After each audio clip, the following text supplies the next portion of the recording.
पाकिस्तान के नामवर कमेडियन इफ्तिखार ठाकुर के किरदार से मुतासिर होकर इस्लामाबाद में मुजस्समा बन के मशहूर होने वाला शहरी असल में कौन है और ये सब कैसे कर लेता है, जानिए इस वीडियो में। ख्वाहिश तो बड़ी है कि इफ्तिखार ठाकुर से मिलूं तो बातचीत करूं उनके साथ सामने सामने बैठ के, लेकिन भाई है वक्त तो अल्लाह के नसीब में है तो मिलेंगे ज़रूर। रिपोर्टर्स पाकिस्तान की मज़ीद वीडियोस देखने के लिए हमारे चैनल को सब्सक्राइब करें और साथ ही बेल के आइकन को प्रेस कर दें ताकि हमारी लेटेस्ट वीडियोस आप तक पहुंचती रहें। अस्सलाम वालेकुम, आप देख रहे हैं रिपोर्टर्स पाकिस्तान और मैं हूं आपका मेज़बान आमिर शहजाद। इस वक्त मैं मौजूद हूं इस्लामाबाद के सेक्टर F6 में। मेरे साथ एक और फ़नकार जिन्होंने अपना एक मुनफरिद गेटअप अपनाया हुआ है, इफ्तिखार ठाकुर जो कि पाकिस्तान के एक नामवर अदाकार हैं, उनकी शक्ल के ये नज़र आते हैं, बिल्कुल उनके हम शक्ल, और इनकी जो आवाज़ है वो भी बिल्कुल उन्हीं की तरह लगती है। तो चलते हैं, इन्होंने जो मुनफरिद गेटअप अपनाया हुआ है इनसे बात करते हैं कि क्या वजह बनी कि इन्होंने ये मुनफरिद गेटअप अपनाया और किससे मुतासिर हो गए, क्या वाकई में ये इफ्तिखार ठाकुर से मुतासिर होकर इन्होंने अपनाया।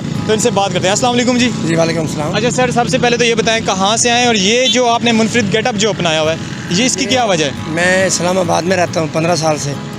मैं अपने गांव में एक फौतगी में गया था तो वापसी में आया तो मैंने इनकी फ़िल्म देखी चल मेरे को, तो उसके अंदर इन्होंने यही किरदार किया जो मैंने किया है। तो कुर्बान ये रोज़ों वाली ईद के ऊपर मेरे बेटे ने कहा कि बाबा आप भी इफ्तिखार ठाकुर की तरह आप बन जाएँ, आप अच्छे लगेंगे। मैंने कहा नहीं यार मेरी शक्ल नहीं मिलती उनसे। उन्होंने कहा आप एक दफ़ा करें तो सही। फिर मैं गया उधर से कपड़े वगैरह लाया तो मैंने ईद के तीसरे दिन ये काम शुरू कर दिया। कितनी मुश्किलात का सामना करना पड़ता है यहाँ पर आपको? आप खड़े होते हैं इस धूप में, आप इतनी गर्मी है और इस गर्मी में आप खड़े हैं यहाँ पर, तो ये आपने ऊपर कोट भी पहना हुआ है, ये कलर भी किया हुआ है, अपने चेहरे पे भी किया है, बॉडी पे भी किया है, तो कितना आपको मुश्किल लगता है ये जब आप करते हैं? कितनी तकलीफ? मुझे साड़ता रहता है, दिन में तंग भी होता रहता हूँ मैं, जलन भी होती है, फिर मुँह पे पानी मार लेता हूँ, छतरी पे पानी मार लेता हूँ, चलो भाई मेरा टाइम गुजर जाए, बच्चों की रोज़ी बन जाए। तो इसलिए यहाँ पर खड़े रहते हैं, चलो लोग भी खुश होते हैं कि यार हमारी कौम इस तरह है, मजबूत कौम है कि, और ये क्या नाम है, यहाँ धूप में भी खड़े होकर काम करते।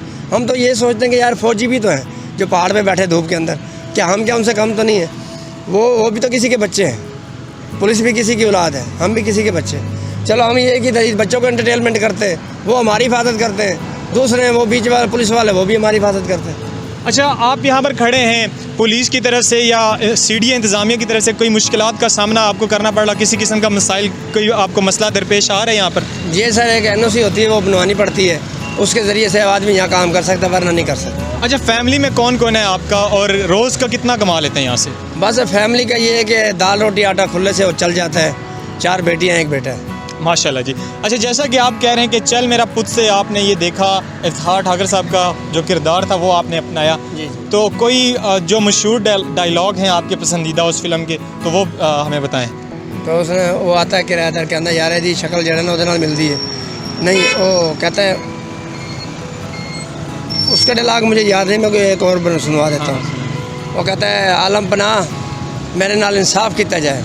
वो कहता है की होया है? कहता है मेरी अंगूठी चोरी दी हो गई है हीरे दी, तो वह जड़ा ना 1.5 करोड़ रुपए दी है। कहता है मैनू थले ला के 9 खले मारो, और मुंदरी मैं जड़ा ना 150 दी बेच आया।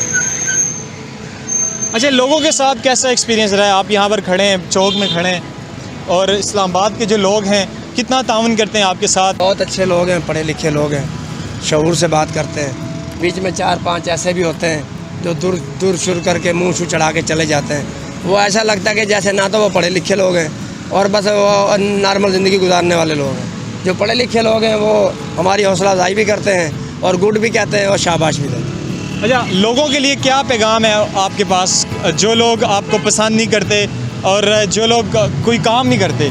आप एक मेहनत कर रहे हैं, अपने फ़न का मुजाहरा कर रहे हैं आप, तो ये कहते हैं कि जो लोग काम नहीं करते उनको काम करना चाहिए, और जो लोग हमें पसंद नहीं करते, देखिए हम भी पाकिस्तानी हैं, हम अपनी मेहनत करके खा रहे हैं आज समय, चलो हमें कुछ दे ना लेना, लेकिन हौसला अफजाई तो करें ना। इफ्तिखार ठाकुर से मिलेंगे आपको? मेरी ख्वाहिश तो बड़ी है कि इफ्तिखार ठाकुर से मिलूं तो बातचीत करूं उनके साथ सामने सामने बैठ के, लेकिन भाई है वक्त तो अल्लाह के नसीब में है तो मिलेंगे ज़रूर। तो आखिर में इफ्तिखार ठाकुर साहब के लिए क्या कोई पैगाम, और पाकिस्तान के लिए, पाकिस्तानी कौम के लिए क्या पैगाम है? बस इफ्तिखार ठाकुर के लिए यही पैगाम है कि मुझे भी मुज़ाकरात में बुलाएं ताकि मैं भी उनके आमने सामने बैठ के एक किरदार वो करें और एक मैं करूं, और इंशाल्लाह वो शो भी ज़बरदस्ती होगा। जी ये खड़े हैं इस्लामाबाद में इफ्तिखार ठाकुर के हम शक्ल, ये भी एक फ़न का मुजाहरा कर रहे हैं इस तेज़ धूप में, इस्लामाबाद की इस गर्मी में यहाँ पर खड़े हैं बिल्कुल, और अपने फ़न का मुजाहरा कर रहे हैं। और हमें चाहिए कि ऐसे लोगों की सपोर्ट करनी चाहिए जो किसी के आगे हाथ नहीं फैलाते बल्कि अपने फ़न का मुजाहरा करते हैं। इसी के साथ ही अपने मेज़बान आमिर शहजाद को दीजिए इजाज़त, इंशाल्लाह मिलते हैं अगली वीडियो में। अल्लाह हाफिज़।